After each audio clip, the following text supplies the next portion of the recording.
at sumasaliksik sa puso ng mga tao. Ginagantimpalaan ko ang bawat isa ayon sa kanyang pamumuhay at ginagantimpalaan ko ayon sa kanyang ginagawa. Proverbs chapter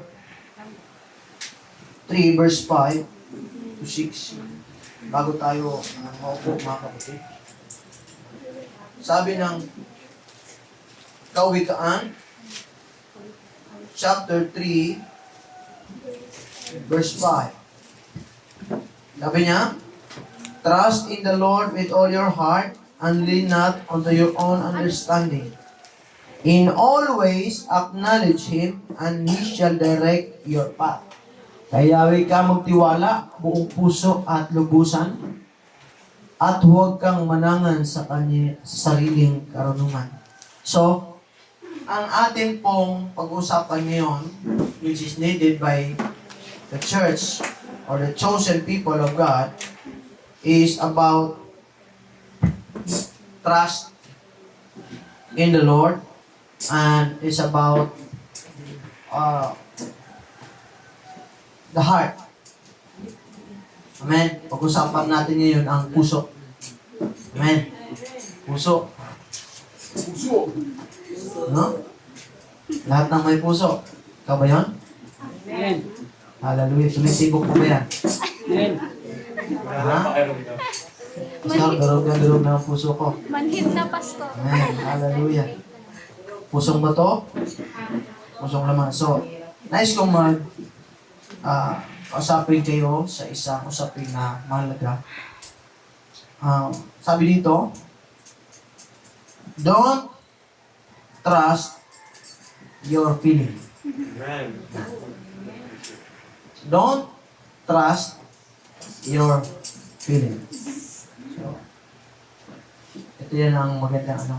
Huwag kang tumiwala sa iyong Sarili. pakiramdam. Amen. Pakiramdam mo, hindi ka maganda. Pakinggan mo lang yun. Links mo lang yun. Diba? Pakiramdam mo, mahirap ka. Huwag kang magtiwala. Pakiramdam mo lang yun. Amen. Diba? Pakiramdam mo, wala kang pera. Totoo yan. Pero parating pa lang mga kapatid. Hallelujah. Pakiramdam mo, pinagkakaisahan ka. Pakiramdam mo lang yun. Amen. Pakiramdam mo, hindi mo kaya. Pakiramdam mo lang yun. Amen. Marami sa atin ang nadi-deceive ng ating pong pakiramdam. That's why it is important na to discuss with you about the feelings. Sabihin mo sa katabi mo, feelings. Amen pa naman. In short, huwag kang pilingero at pilingero. Amen. So, let us bow our head. Manalangin tayo sa Diyos para paunahan tayo sa ating po pag-usapan. Let us pray. Heavenly Father, we thank you and we honor you, Lord, in our life. There have been times, Panginoon, na naghahanap kami ng tunay na fulfillment, tunay na kasiyahan, tunay na katuparan, Panginoon. And we've searched the world, Panginoon, but we are broken, Panginoon. Wala kami nahanap sa sanlibutan. Lord, help us today and talk to us, to our hearts and mind. Ikaw ang siyang humipo sa puso namin, Diyos. Let your message, Panginoon, ma-receive namin ito, O Diyos, ng buo, walang labis at walang kulang, Panginoon. At selyuhan mo ng iyong banal na Espiritu Santo. I-open mo ang pandinig ng bawat isa, Panginoon. Hallelujah. Anumang distraction, anumang maaring scheme of the enemy, I pray and I rebuke in the name of Jesus. Alisin mo ito, Panginoon. Hallelujah. Ito po ay tunawin mo sa pangalan ng Panginoong Jesus. At Lord, I pray, God, sa lahat po ng maabot ng tinig na ito, Help them to realize, Panginoon, ang buhay ng aming paglilingkod sa iyo. Tawarin mo kami sa aming pong mga pagkakamali, pagkakasala, O Diyos. Nakikita mo, ikaw ang sumisiyasat sa puso at sa isip ng bawat isa. Nalalaman mo kung Panginoon kung kami lumalakad ng maayos. Nalalaman mo kung hindi kami lumalakad ng maayos. At ikaw, Panginoon, ang maggawad sa amin ng iyong biyaya, ng iyong habag, Panginoon. Pakadalisayan mo kami ngayong umaga, Panginoong Diyos. Purihin ang iyong pangalan. In Jesus' name I pray. Amen. Palakpak sa Panginoon, mga kapatid. Tahan din ay bisita in the presence of the Lord. Huwag kang piling. Hallelujah. Allow me to talk to you about this, mga kapatid. Don't trust your feeling. Now, nabubuhay tayo ngayon sa generation na kung saan na magnify masyado ang feelings. Amen? And most people live according to what they feel. And ang labanan ngayon is kung ano ang nararamdaman mo. Minsan, it is about facts, it is about feelings over facts and truth, mga kapatid. So, the most disturbing, nakakabahala, mga kapatid, na pinopromote ng sanlibutan, mga kapatid, na tila bang hindi natin nababatid at hindi natin napapansin ang promotion ng mundo that we should live according to our feelings, mga kapatid. Amen? Trust your guts, trust your feelings, and follow your heart. Do what makes you happy, and it's all about what I feel. Kaya kapag hindi mo feel, hindi ka gagawa. Amen? Kapag feel mo, saka ka lang kikilos. Tama? And do you know that the world and the enemy ay wala pong magandang plano para sa future natin? Si Satan, never siyang nagplan ng para gumanda ang buhay mo. Para maging successful ka. But if you look at the offer of the devil, it seems harmless. Amen? It seems good. At dito po na-feed ang ating pong mga emotions, ang ating pong feelings, at masyado pong nag-glorify ang feelings rather than the truth, amen, that was established even from the foundation of the world. Amen. Hallelujah. Ang sabi ng mundo, mga kapatid, ay kung hindi mo feel, wag. Sundin mo kung ano yung nasa puso mo, mga kapatid. Amen. The problem of this, sabihin natin, offering ng sanlibutan, ang problema dito is, you cannot trust your feeling because ang feeling mo ay unstable. Yes. Amen. Pabago-bago. Kung may awit na nagsasabing, di ka nagbabago, di nagbabago, Diyos ka sa amin, di ba? Ang feeling ay pabago-bago. Amen? Ngayon, masaya ka. Bukas, hindi. Ngayon, inspired ka. Bukas, expired ka. Amen? Ngayon, malakas ka. Bukas, hindi. Amen? And if you trust your feelings, and if you base your life on how you feel, and what you feel, there is no stability in your life.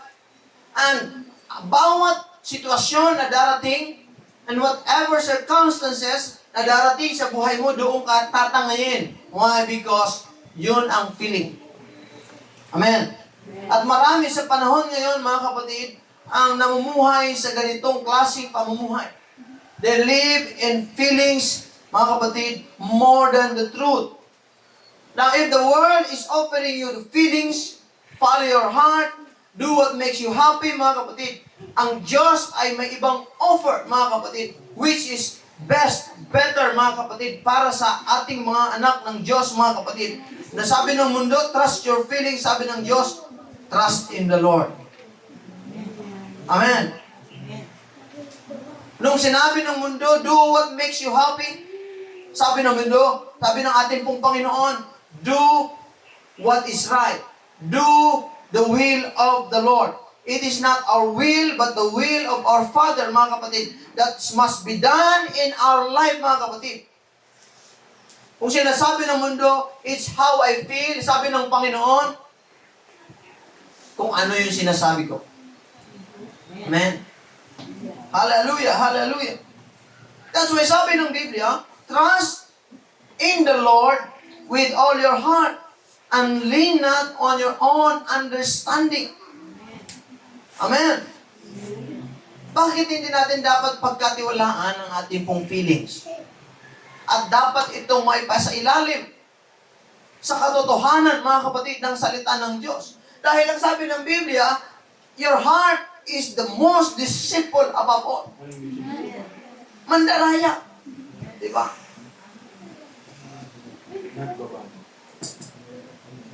Try mo na bang madaya ka ng puso mo? Diba? Akala mo okay kayo. Hindi pala. Akala mo siya na para sa'yo. Kasi nandun na lahat. Hindi ah. Diba? Andyan yung 3 M. Ano? Mayaman? Yabang. Kapalang mukha. Ano pa? Maganda. Maganda. Maganda. Magandang lalaki? Matandang Ako. mismo. Diba? Matandang mayaman, madaling mamatay. Diba? Andyan na lahat. Baga nag-set ka ng standard according to what you feel. Ito ang gusto ko.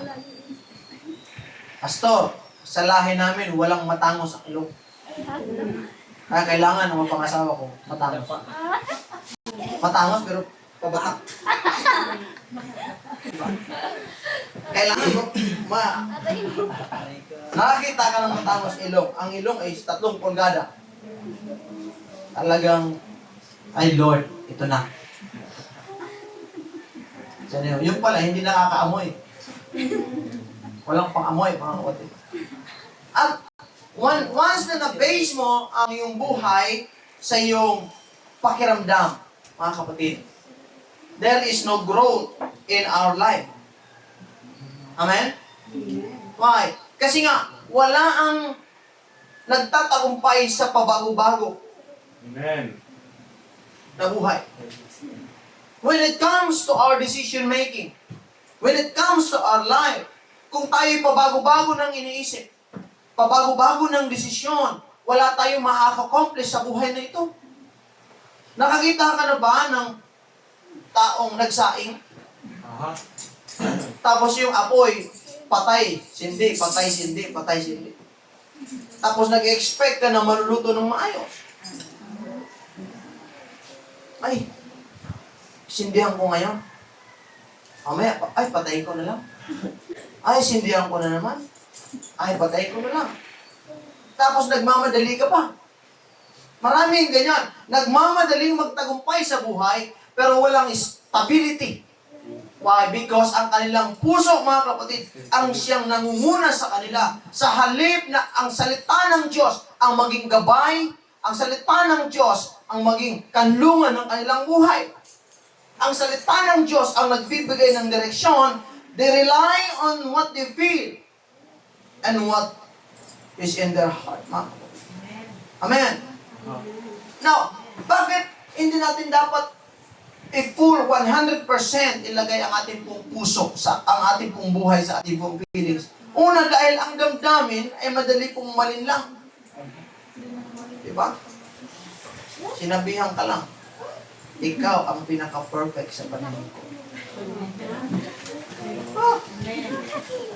Umaga talagang ano. Yung iba, pag kinikilig pa, nananakit pa eh. Di ba? Makakita na kayang gano'n? Kinikilig ka, sinanapak. Sinabihan ka lang talagang nung nakita kita talaga. Love at first sight. Di ba? Yung pala, binabola ka lang. At lahat ng galaw mo, binabase mo sa feelings, mga kapatid. Hindi lang ito pagdating sa usaping pag-ibig, kundi sa mga ibang bagay sa areas ng buhay natin, sa mga decision making. May mga napahamak. Ako, mga kapatid, talagang experience ko yan. Naskam ako. Kasi ang offer nila maganda. Malaki ang offer nila, mga kapatid. Tapos, ang ginawa nila, mga kapatid, talagang pinaramdam sa'yo na talagang ito'y opportunity. Ito'y maganda para sa'yo. Kaya na-feed yung feelings mo, wow! Ang ganda saan nito? Yung pala, sa dulo, wala na. Diba? Wala na. Umasa ka pa ba? Naghintay ka ba? Wala na. You see, kapag tayo ay nakadepende sa ating pong laging pakiramdam, sa ating po sa height ng buhay, mga kapatid, walang stability. Maraming broken things, mabubroken sa expectation nila sa kanilang buhay. Once na nag-rely tayo sa ating pong puso. That's why ang sabi ng Panginoon, you have to trust in the Lord with all your heart and lean not on your own understanding. Because if there is somebody na hindi po nagbabago, who is unchanging, who is faithful, mga kapatid, who is established, yan ang ating pong Panginoon. At ang kanyang mga pangako at ang kanyang mga salita ay hindi po nagbabago. Kung sinabi niya na siya ay nagmahal sa iyo, kung sinabi siya na pagpapalain ka ng Panginoon, hindi po yan nagbabago kapag tayo nagkasala. Hindi po yan nagbabago kapag tayo nagkamali, mga kapatid. Habang tayo ay, hallelujah, lumalakad sa buhay na ito, mga kapatid, as long as you come back to God, mga kapatid, His promise remains the same. Amen. So, ang damdamin ay madaling malinlang. Si dito yung nalinlang na. Diba? Akala ko. Akala mo, ikaw lang. Hindi. Akala ko. Marami pala kayo. Tatlo, apat. Iba, 10. Naloko. Choir ang dating. Mali. Diba? Nalinlang ka. Kasi nga, pinaasa ka eh. Diba? Sinabi sa'yo, ang nagbe-feed sa'yo, mga kapatid. Alam mo, mga kaubayan, mga kapatid. Kapag ka pinangakuhan ka ng napakaganda, huwag ka maniwala. Bigat ng bahay. Kapag ka pinangakuhan, huwag kang maniwala. Pag tao pa lang yan.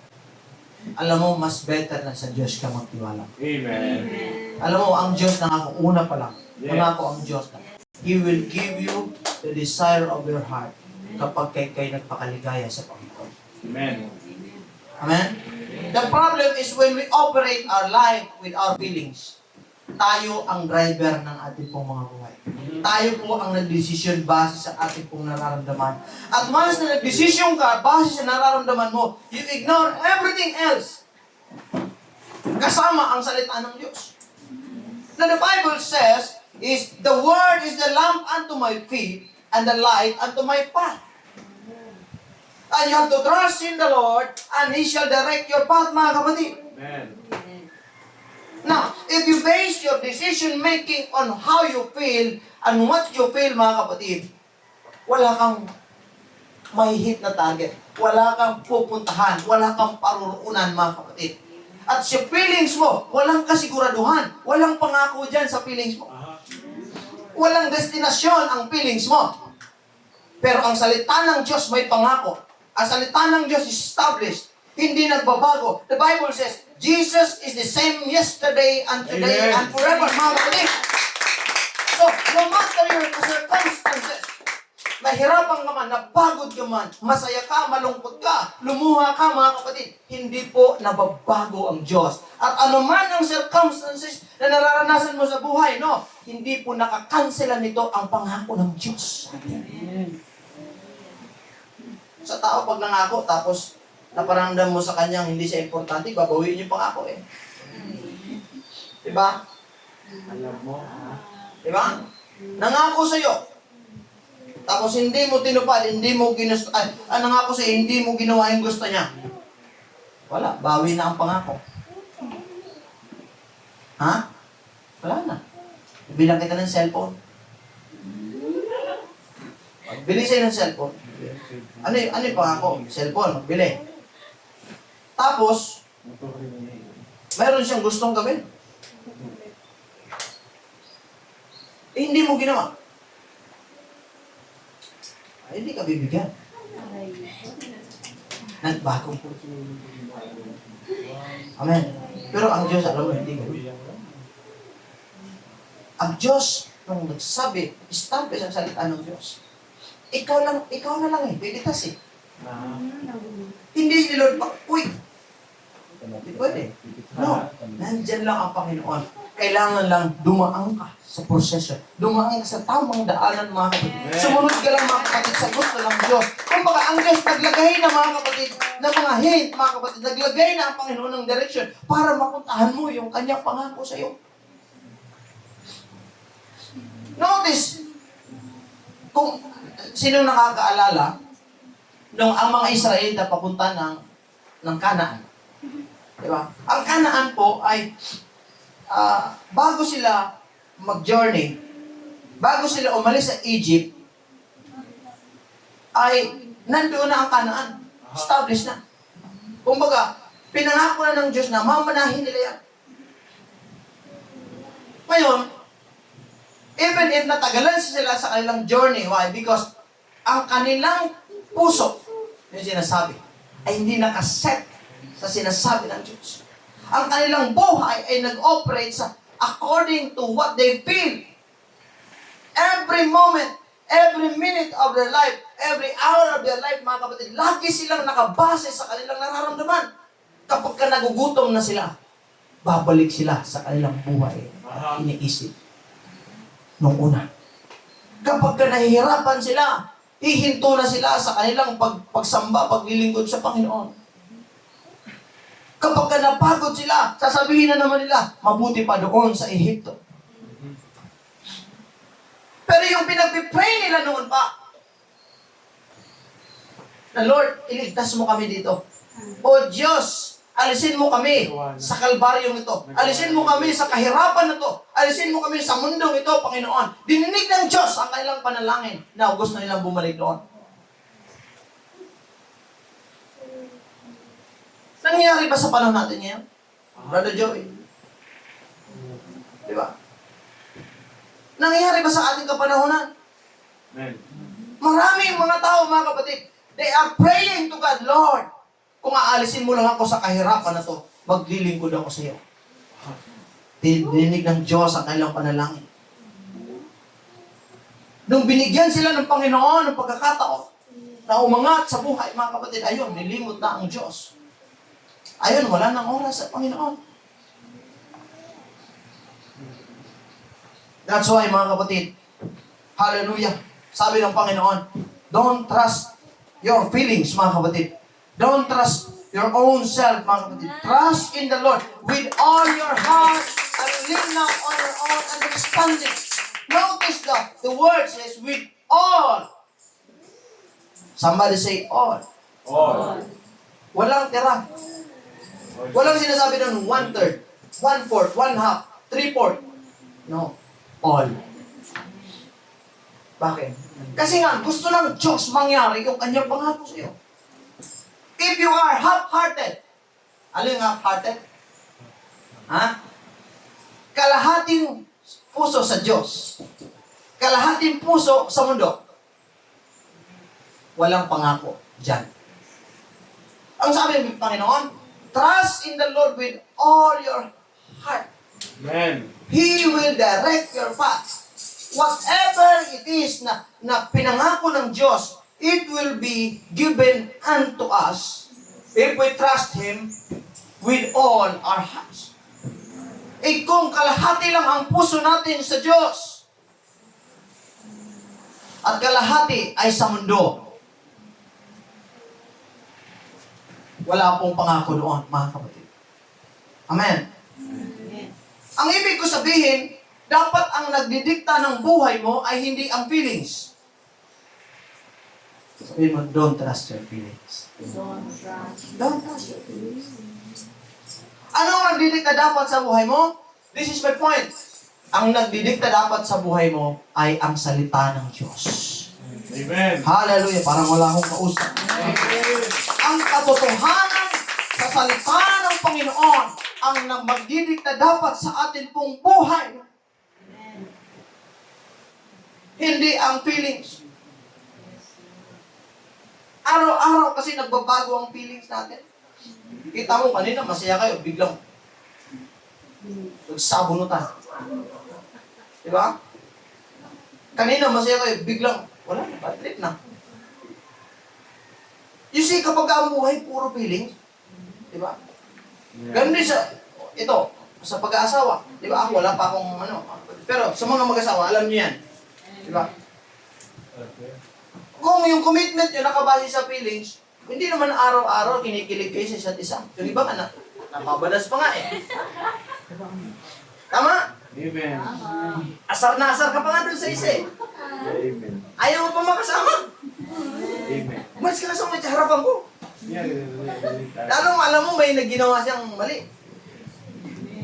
Diba? Amen. Hindi laging masaya mga kapatid. Pero hindi ibig sabihin na maghiwalay na kayo. Aha. Hindi ibig sabihin na lalayuan mo na siya. Bakit? Kasi nga, Pastor, masama ang loob ko sa kanya. Umalis ka muna sa bahay. Magpahangin ka. Umalis ka, doon ka muna sa kabilang kwarto, magpahangin ka. Pero hindi ibig sabihin na yung commitment mo in your relationship nakabase sa feelings, wala na. Lahat wala eh. Kaya marami ang, di ba? Pamilyang wala, broken. Why? Because they buy into the notion of the world that follow your heart. Follow your feelings, mga kapatid. Kaya wala, sira. Yung analogy na yon, sinasabi ko lang yun sa mga mag-asawa, ha? Hindi sa mga boyfriend, girlfriend. Amen. Kasi sa mag-asawa, may anak kayo, may vow kayo sa isa't isa. Kung mag-boyfriend, girlfriend, wala pa kayong vow. Iwanan mo na. Pero lang mga na ang pananampalataya natin ay hindi kasi nakabase dapat sa feelings. Ang faith mo ay huwag mong ibase sa nararamdaman mo. Yun sinasabi ko. Pagka naglingkod ka sa Diyos according to your feeling, hindi ka magiging consistent. Alam mo, kinakancel ng feelings ang consistency. Aha. At consistency ay kailangan yan para sa ating pong success. Amen? Para sa ating pong purpose. Consistency is one of the most important part of life, aspect of life. Yung kailangan maging consistent ka at your feelings cancels consistency. Kasi kapag ka nakabase ka, halimbawa, gusto mong paganda ng katawan, palit ka ng tiyan, pa-abs ka sa mukha. Tapos, bukas, inspired ka, motivated. Push up ka, 1,000. Diba? Tapos, talagang buhat ka mga kapatid. Lahat, gawin mo lahat. Next day, ay, tamad na ako. Maghapon ko na nakahilat ha. Rest day ba? Diba? Rest day. Kita mo, isang araw pa lang, may rest day ka na. Tapos kita mo, madalas, ito sa mga nag-apply ng trabaho, ang laging hinahanap nila, may day off. Diba? Okay yan kung naghanap ka ng day off kasi sasamba ka. Pero yung sabi, Kaya may day off. Ilang day off? Dalawa. Yes, mag-party kami. Diba? Pag-ilog to. Why? Because they operate on what they feel. Hindi ko sinasabing masama yan, pero kapag ang buhay mo nakabase sa feelings, wala kang mararating. Successful people, hindi sila lagi nakadepende sa kanilang feel. Alam mo, sa mga entrepreneur, may mga panahon na ayaw lang kumilos, pero kailangan nilang kumilos. Ayaw nilang gumawa, pero kailangan nilang gumawa. Ayaw nilang magbenta, pero kailangan nilang magbenta. Alam mo sa pagiging pastor, minsan ayaw mo magsimba, kaya lang ikaw ang pastor. Amen. Akala mo ba, may mga tayo sa buhay, parang ayaw ko magsimba, lalo na wala na naman sila. Nararamdaman ba? Yes, tao tayo nararamdaman. Pero hindi tayo nakabase sa nararamdaman natin. Amen. Nakabase tayo sa katotohanan ng salita ng Diyos. Okay. And whatever you do, kapag ka lagi kang nakabase sa nararamdaman mo, sa feelings mo, wala kang patutunguhan. Feel ko humilata ngayon. Feel ko na hindi mo na akong magano. Wala. Nangako ako, sabi ko, bago ako ikasal. April 28. April 28. Magpapalit taon siya. Magpapakats ako. Dito. Pakats ako.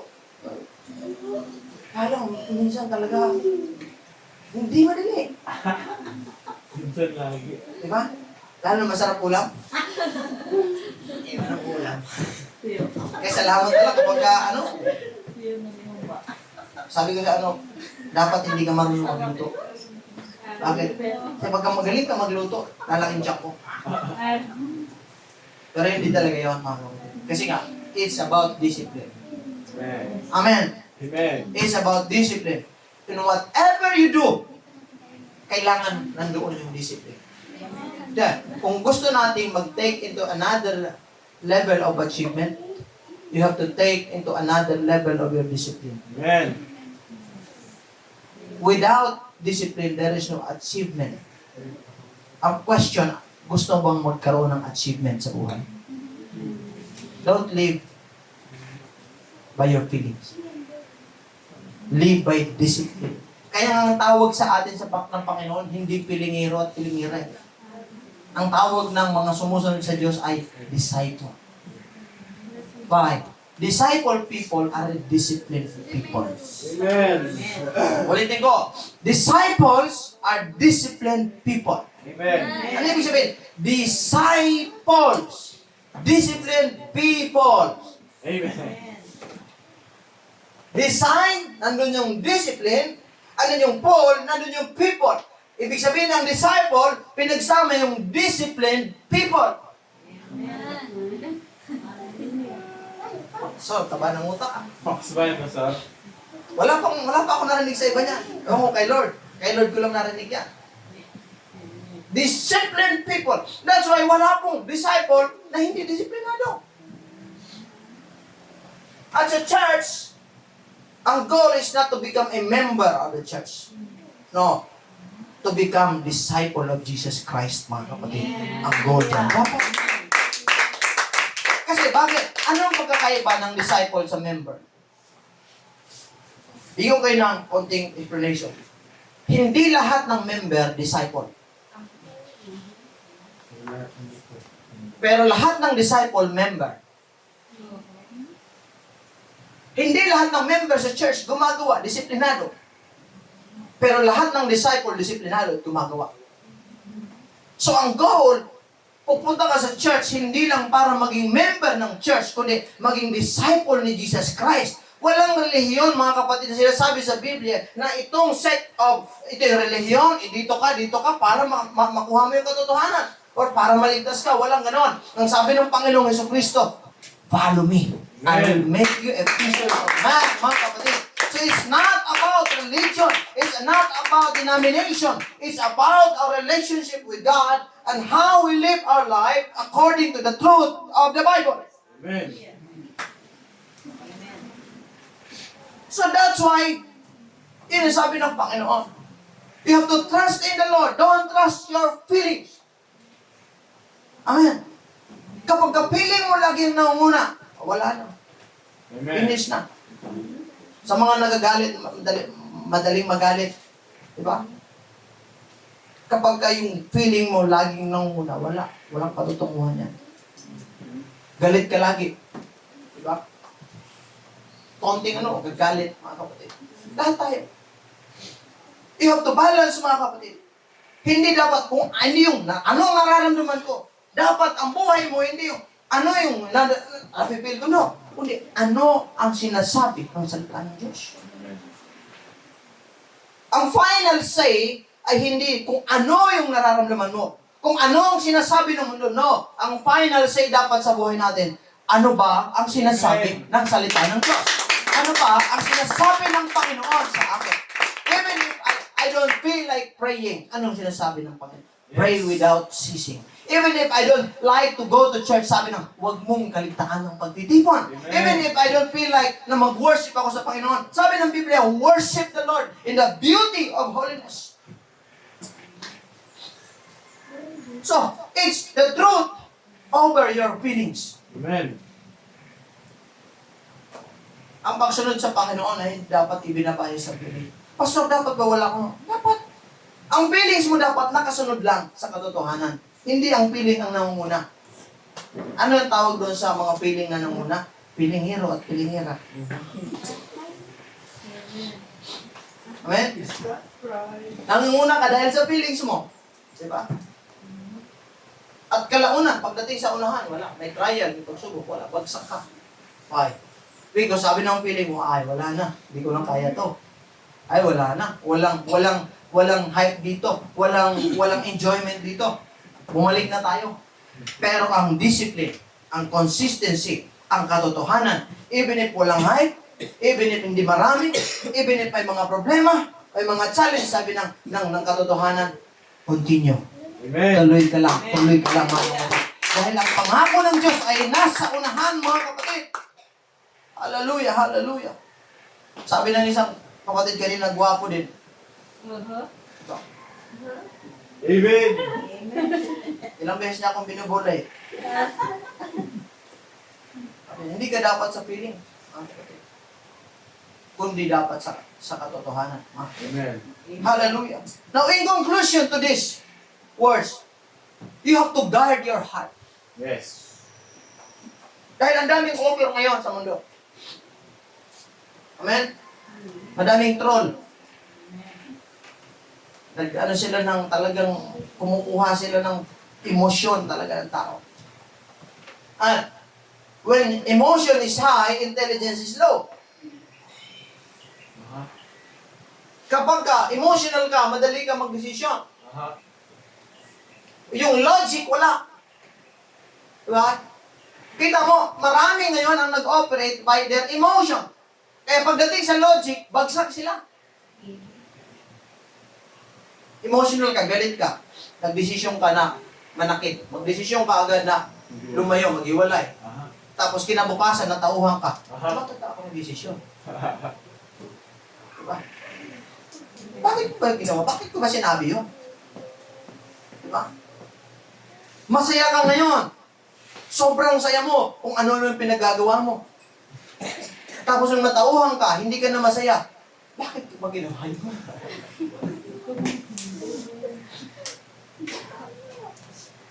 Anong logic? Diba? Nalungkot ka. Nawala na yung sabihin nating gusto. Nawala na yung lagi mong hinahanap, mga kapatid. Ano sabi ng emotion mo? Ay, wala na. Manigid ka na. Kapag sumunod ka sa feelings na yan, mga kapatid, wala kang pupuntahan. Pero dapat sa bilang mga Kristiyano, let me encourage you. You have to guard your heart. Amen. Ang damdamin mo hindi laging tama. Ang damdamin ng tao hindi laging malinaw. Amen. Amen. At ang damdamin ng tao hindi laging ligtas sundin. Pero ito yung katotohanan. Ang salita ng Diyos ay katotohanan. Ang salita ng Diyos ay malinaw. Ang salita ng Diyos ay ligtas nating sundin, mga kapatid. Ligtas tayo kapag nasa salita tayo ng Panginoon, mga kapatid. kung tayo ay nakasunod sa sinasabi ng kasalatan ng Panginoon, even if mayroong mga problema, even if mayroong unos sa ating pong journey, sa ating pong process, sa paglalakbay natin, still nananatiling establish ang pangako ng Diyos. Amen. Brother Lito, sa iyong pamilya, sa bawat isa sa atin mga kapatid, if you know the promises of God, and you do according to the Word of God, mga kapatid, sumunod ka sa Panginoon, nandoon ang pangako. Kita mo si Abraham. Ha? Naalala si Abraham? Yes. Lolo ko yan, mga kapatid. Si Abraham, maganda ang kanyang kalagayan, Brother Lito. In fact, sa lugar nila, si Abraham ay mayaman. Kilala si Abraham, mga kapatid. Lumalakad siya ng, sabihin natin, maayos, mabait naman, kaya lang walang pangako ang Diyos sa kanya. Doon siya sa kanyang lugar, mga kapatid. But one day, God told Abraham na, umalis ka sa iyong tahanan. Pumunta ka sa lugar na sasabihin ko sa iyo. At si Abraham bilang anak, Sister Jana, may pamilya siya. Siguro mahirap ang lumayo, di ba? Ano ginagawa mo? Iwanan mo yung tatay mo. Iwanan mo yung nanay mo.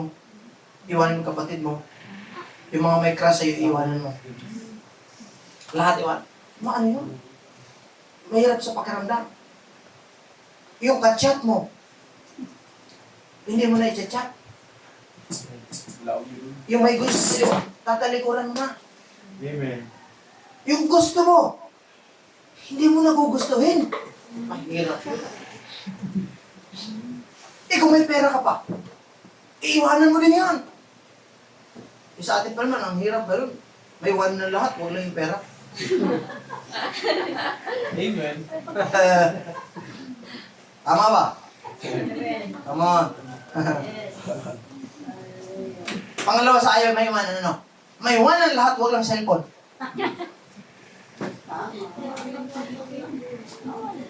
Ha?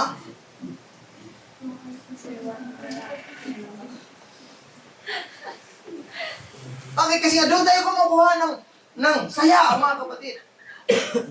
Ay, kita mo, nawala yung cellphone ko. Malungkot ako.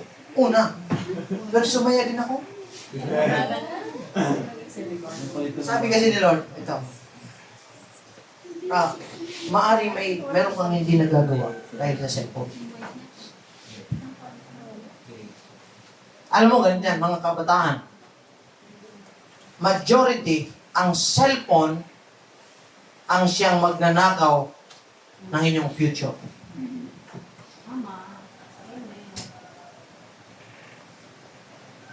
Marami ang mismong opportunity because of your cellphone.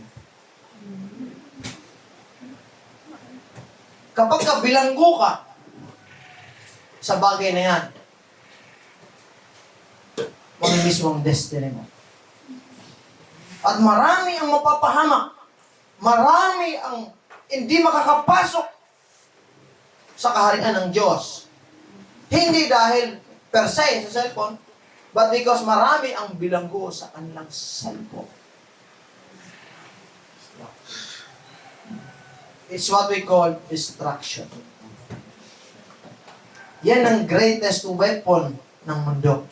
Cellphone. Pastor, ano naman? Nanonood naman ako ng mga preaching. Pastor, nanonood naman ako ng mga magaganda doon. May Bible nga sa cellphone ko eh. Maaari nakatulong sa iyan, 2%. Pero yung 98%, nilalayo ka sa Diyos. May tama ko, wala? Amen. Cellphone can be good. Pero tingnan mo, hindi ka pa established spiritually. It will be your master. And you will be the servant of your phone. Pastor, sinasabi mo lang kasi wala ka ng cellphone. Kaya wala kami din discourage kasi ikaw nawalan ka ng cellphone. Look, kaya ka puyat kagabi at di ka makasimba sa Sunday.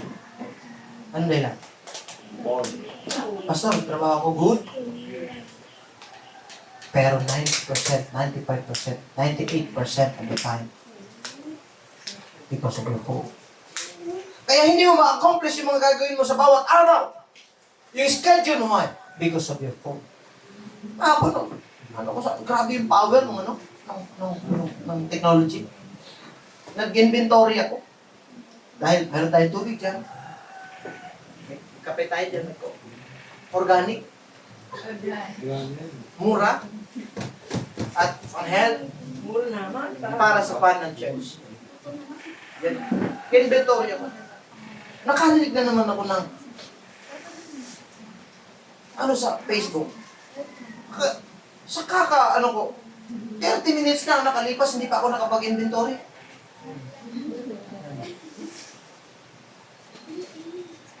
Grabe yung hatak, Amen. Di ba? Ilan sa atin dito yung hindi makagalaw hanggat hindi hawak ang phone?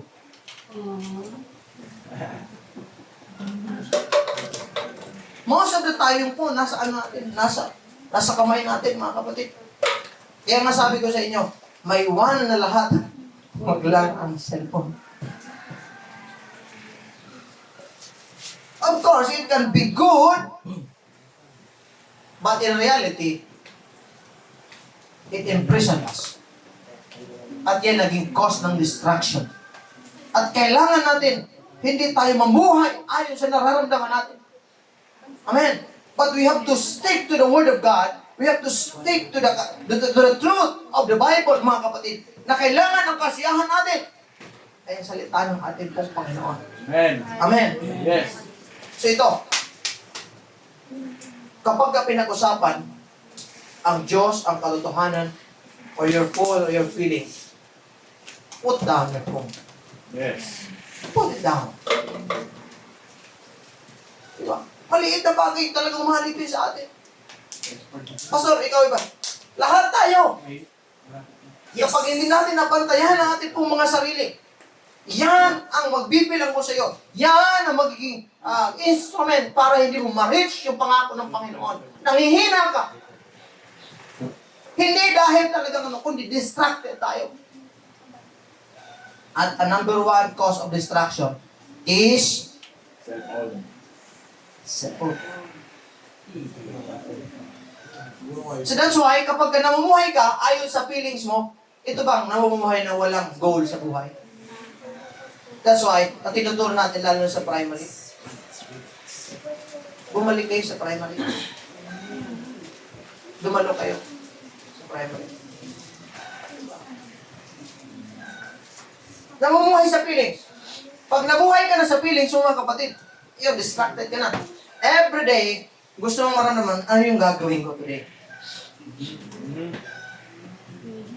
Walang malinaw na nakasulat na gagawin.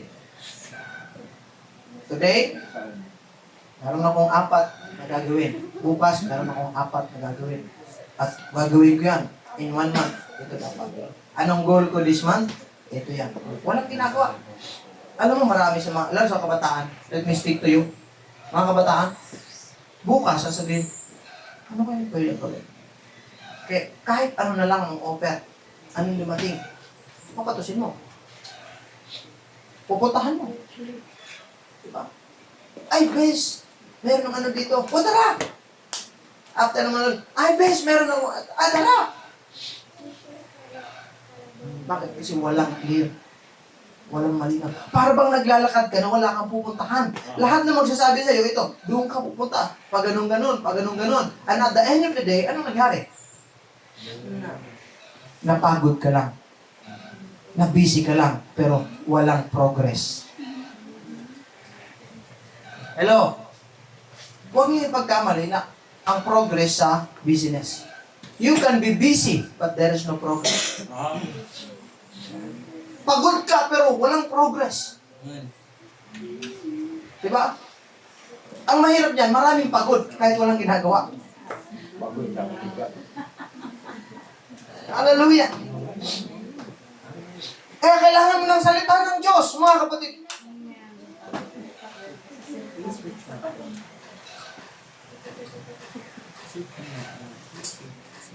Ang mundo ay, yan talaga, lagi ko sinasabi nga sa inyo, isa lang ang goal ng mundo. Alisin ka sa purpose ng Diyos sa'yo.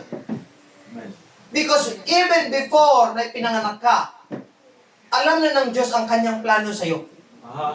At yan ang pinakaayon ng mundo, yung madiscover mo ang plano ng Diyos, at pag na-discover mo, sundin mo at gawin mo ang layunin ng Diyos sa buhay mo. Kaya ang sabi ng mundo, do what makes you happy. Follow your heart.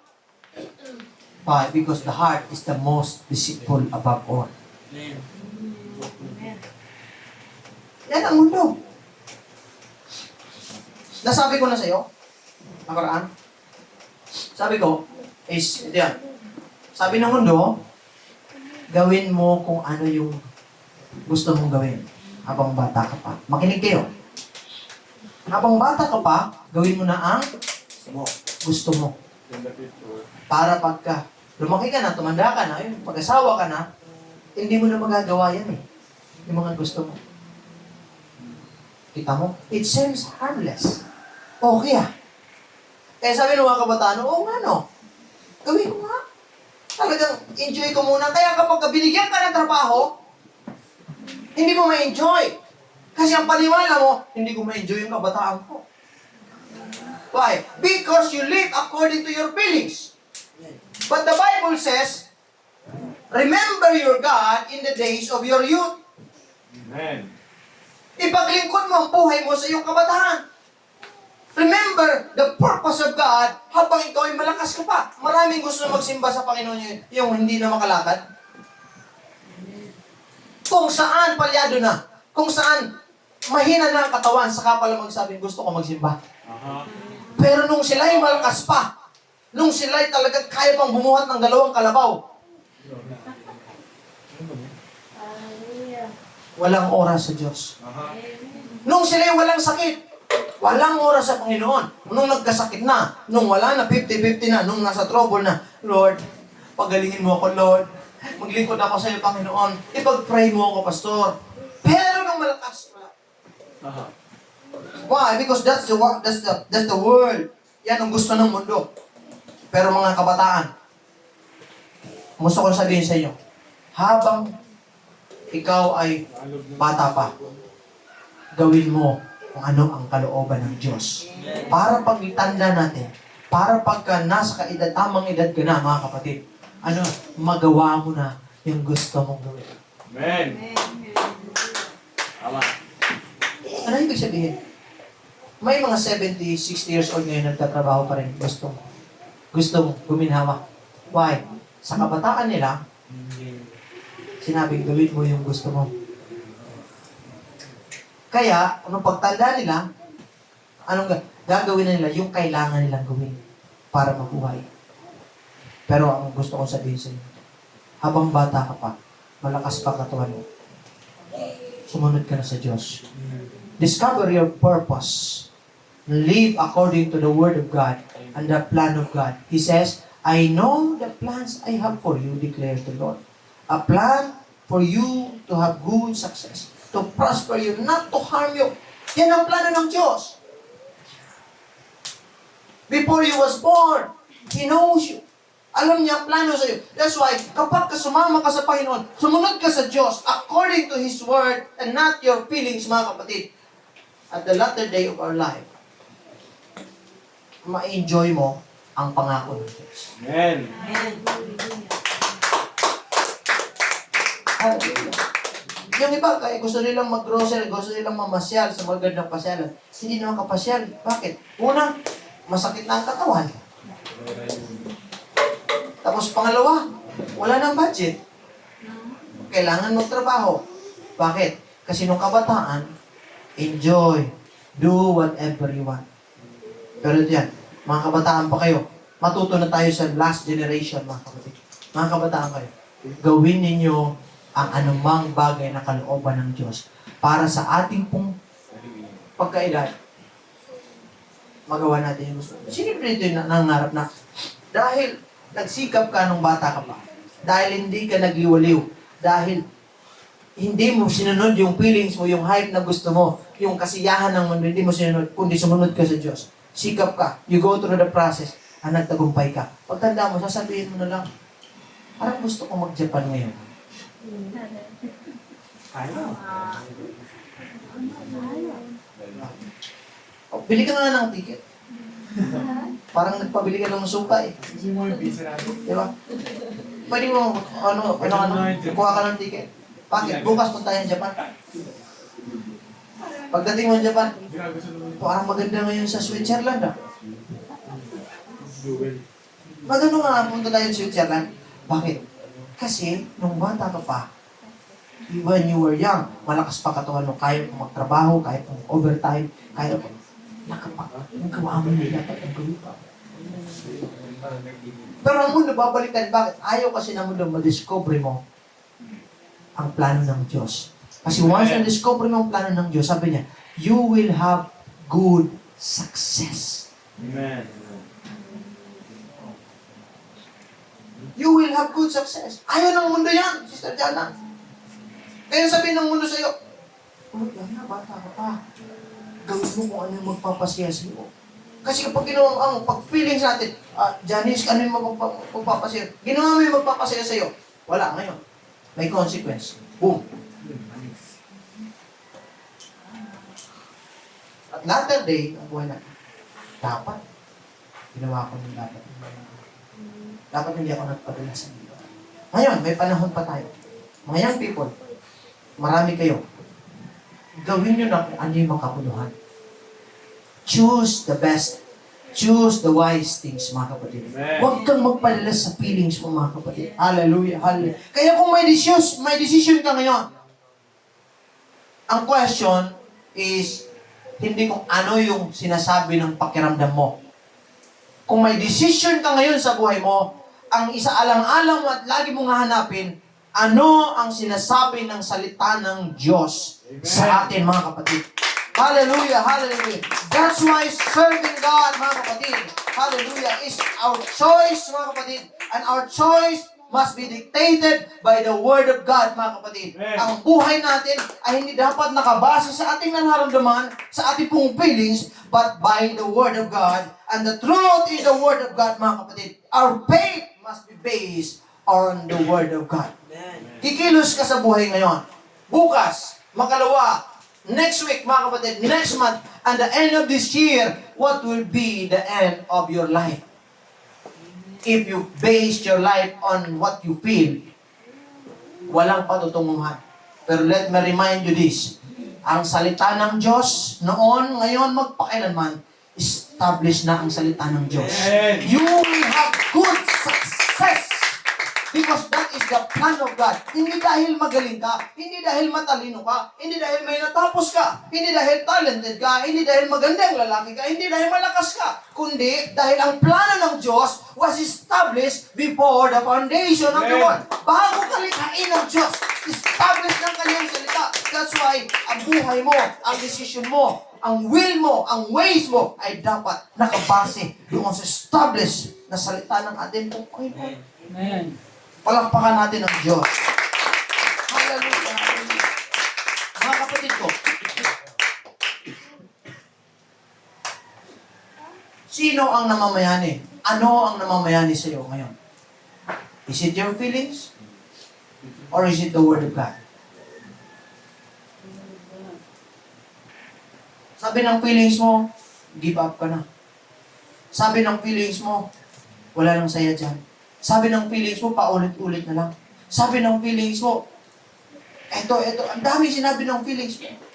Pero isa lang sinasabi ng salita ng Diyos. Trust. Hindi.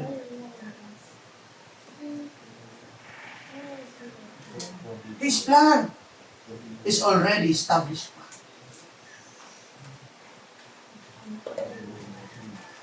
Mamumuhay tayo ayon sa gusto ng Panginoon. Sa umagang ito, tatayo tayong lahat, mga kapatid. Hallelujah, hallelujah.